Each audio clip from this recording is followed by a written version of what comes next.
আসসালামু আলাইকুম সম্মানিত দর্শক। আশা করি দেশের বর্তমানে এই পরিস্থিতিতে আপনারা যে যেখানে আছেন ভালো আছেন এবং সুস্থ আছেন। আজকে আমরা এমন একটি বিষয় নিয়ে আসলে কথা বলবো, যা নিয়ে গত কয়েকদিন ধরে রীতিমতো চায়ের কাপ থেকে শুরু করে বলা চলে কূটনৈতিক পাড়ায় প্রায় সবখানেই কিন্তু ঝড় উঠেছে। হ্যাঁ, দর্শক আপনারা ঠিকই ধরেছেন। আমি ঢাকা-দিল্লি সম্পর্কের নতুন এক মোড় নিয়ে কথা বলছি। আপনারা হয়তো ইতিমধ্যে বিভিন্নভাবে খেয়াল করেছেন রাজনীতির মাঝে মাঝে, মাঝে এমন কিছু ঘটনা আসলে ঘটে যা আপাত দৃষ্টিতে খুব সাধারণ মনে হলেও এর ভেতরে কিন্তু লুকিয়ে থাকে অনেক গভীর সমীকরণ। ঠিক দাবার চালের মতো। এক চাল দিয়ে আপনি সামনের গুটি কাটলেন। কিন্তু আসল লক্ষ্য হয়তো পেছনের যে রাজাটি রয়েছে সেই রাজাটি। দর্শক, আজকের দিনে দাঁড়িয়ে আমরা যদি একটু ভালো করে খেয়াল করি তাহলে আমরা কি দেখতে পাই? আমরা দেখব ভারত-বাংলাদেশ সম্পর্কে ঠিক এরকমই একটা বড় দাবার চাল চেলেছে দিল্লি।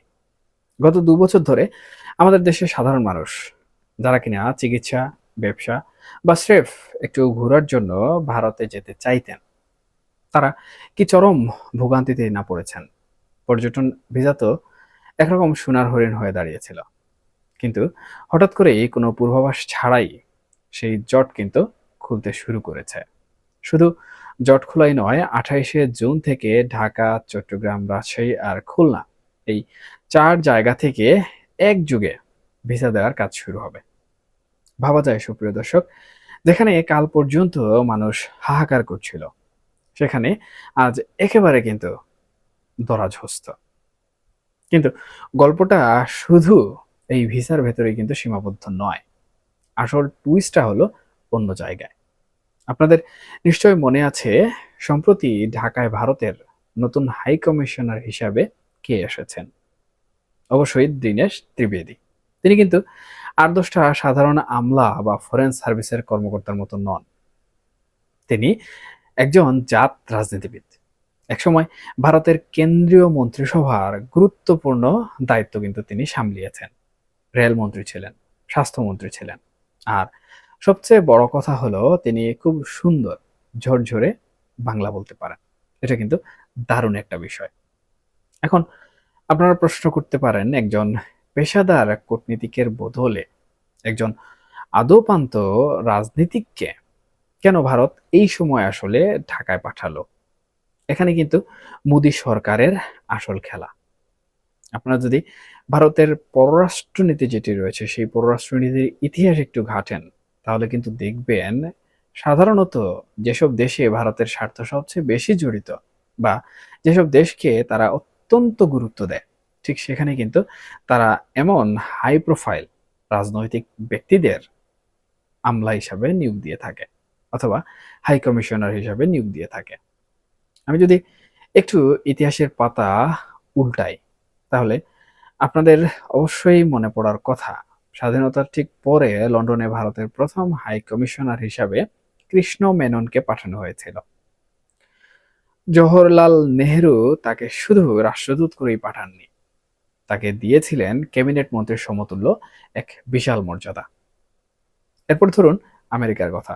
১৯৭৭ সালে বিখ্যাত আইনবিদ নানি পালকিওয়ালা কিংবা ৮০-র দশকে কে আর নারায়ণ, যিনি পরে ভারতের রাষ্ট্রপতিও হয়েছিলেন, তাদের যখন ওয়াশিংটন পাঠানো হয় তখন তাদেরও ওই একই ক্যাবিনেট পদমর্যাদা কিন্তু দেওয়া হয়েছিল। এমনকি স্নায়ুযুদ্ধের চরম যে উত্তেজনা মুহূর্ত ছিল সেই সময় কিন্তু তৎকালীন পরাশক্তি সোভিয়েত ইউনিয়নেও এমন ক্ষমতাধর লোককে পাঠানো হয়েছিল। ১৯৭১ সালের মুক্তিযুদ্ধের সময় ডিপি ধরকে যখন মস্কোয় পাঠানো হয়, তার হাতেও কিন্তু বিশেষ রাজনৈতিক ক্ষমতা আর মন্ত্রীর পদমর্যাদা ছিল।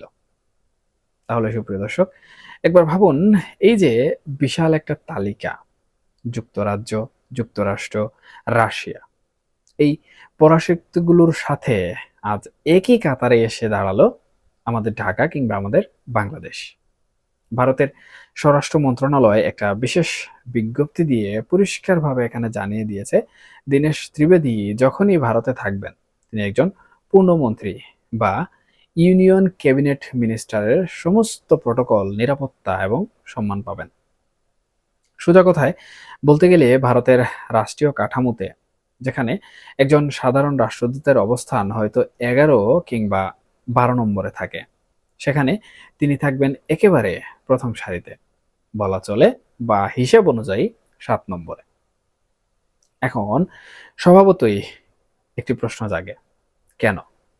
কেন হঠাৎ করে মোদী সরকার ঢাকাকে আসলে এতখানি গুরুত্ব দিচ্ছে?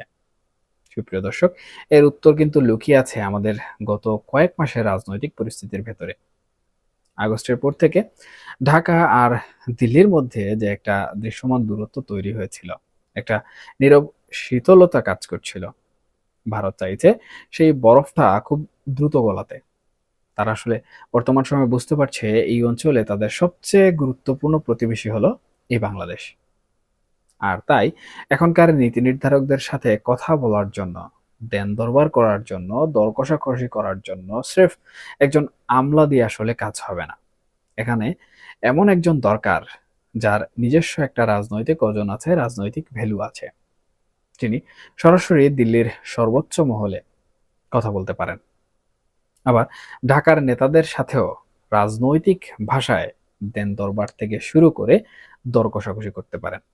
এটা কিন্তু ভারত অত্যন্ত সুকৌশলে একটি গুরুত্বপূর্ণ চাল দিয়েছে তাদের এই যে পররাষ্ট্রনীতি রয়েছে সেই পররাষ্ট্রনীতির মাধ্যমে।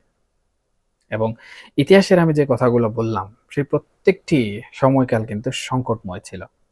এখন সংকটময় কার জন্য? ভারতের জন্য, নাকি যে দেশে পাঠানো হয়েছে সেই দেশের জন্য? দেখুন, এই সংকট কিন্তু বিভিন্ন ধরনের হয়ে থাকে। যুদ্ধ বিগ্রহ চলাকালীন অবস্থায় যে সংকট হয়, এবং সেই সংকটে যে দেশে পাঠানো হয় সেটা কিন্তু সেই যুদ্ধ বিধ্বস্ত বা যুদ্ধে যে দেশ জর্জরিত।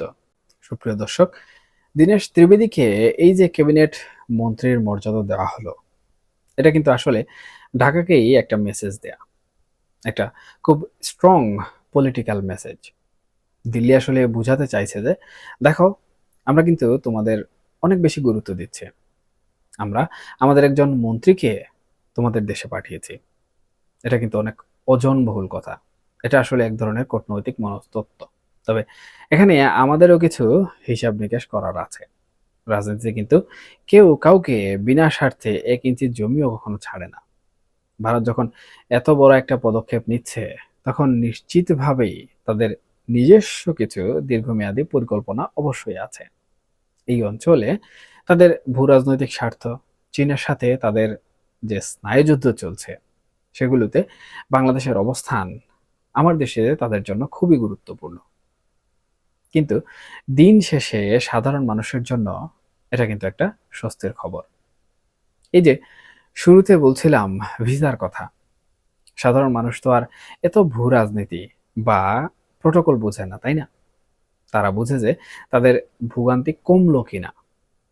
এবং দীনেশ ত্রিবেদী দায়িত্ব নিয়ে যেভাবে এই ভিসা জট খোলার ঘোষণা দিলেন, সেটা কিন্তু আমার দৃষ্টিতে সাধারণ মানুষের মনে একটা পজিটিভ ইম্প্যাক্ট তৈরি করবে। এটাই হলো রাজনীতিকদের কাজ। তারা আসলে জানেন কিভাবে মানুষের পালস বুঝতে হয়। বেনাপোল সীমান্ত দিয়ে যখন তিনি ঢুকলেন, তখন সাংবাদিকরা প্রশ্ন করেছিল। সাংবাদিকদের প্রশ্নে তিনি যেভাবে উত্তর দিলেন, তাতে কিন্তু বোঝা যায় যে তিনি হোমওয়ার্ক যেটা ছিল সেটা পুরোপুরি কিন্তু করে বাংলাদেশে এসেছেন। এখন দেখার বিষয়, এই যে নতুন একটা অধ্যায়ের সূচনা হলো, এটা সামনের দিনগুলোতে আমাদের যে জাতীয় রাজনীতি রয়েছে সেই জাতীয় রাজনীতিতে এবং আন্তর্জাতিক সম্পর্কে আসলে কি ধরনের প্রভাব ফেলে। দীনেশ ত্রিবেদীর মতো একজন ঝানু রাজনীতিক যখন ঢাকায় বসে দিল্লির হয়ে চাল দেবেন, তখন আমাদের নীতি নির্ধারকদেরও কিন্তু সমান পারদর্শিতার সাথে সেই চালের জবাব দিতে হবে। কূটনীতির এই দাবার বোর্ডে সামনের দিনগুলো যে বেশ উত্তেজনাপূর্ণ হতে যাচ্ছে, তার কিন্তু কোনোভাবে বলার অপেক্ষা রাখে না। সুপ্রিয় দর্শক, সব মিলিয়ে আমরা একটা অত্যন্ত গুরুত্বপূর্ণ সময়ের মধ্যে দিয়ে যাচ্ছি বলে আমার মনে হচ্ছে। একদিকে আমাদের অভ্যন্তরীণ রাজনীতি, অন্যদিকে আন্তর্জাতিক এই যে বিশাল হিসাব নিকাশ, সবকিছু মিলিয়ে আমাদের আগামী দিনগুলো হয়তো আরো অনেক চমক নিয়ে আমাদের সামনে আসবে। তবে আমাদের উচিত চোখ কান খোলা রেখে সেই ঘটনা প্রবাহগুলো বিশ্লেষণ করার চেষ্টা করা। আজকে এখানেই শেষ করছি। সবাই ভালো থাকবেন, সুস্থ থাকবেন, অবশ্যই নিরাপদে থাকবেন। এবং এই আলোচনা প্রসঙ্গে আপনাদের যদি কোনো মন্তব্য থেকে থাকে, সেটা পক্ষে হোক, বিপক্ষে হোক, ভালো হোক কিংবা খারাপ হোক, অবশ্যই আপনারা কমেন্ট সেকশনে জানাতে ভুলবেন না। কারণ আপনাদের মন্তব্য আমার জন্য অত্যন্ত গুরুত্বপূর্ণ। আমি সেখান থেকে শিক্ষা অর্জন করি। ধন্যবাদ সবাইকে। আল্লাহ হাফেজ।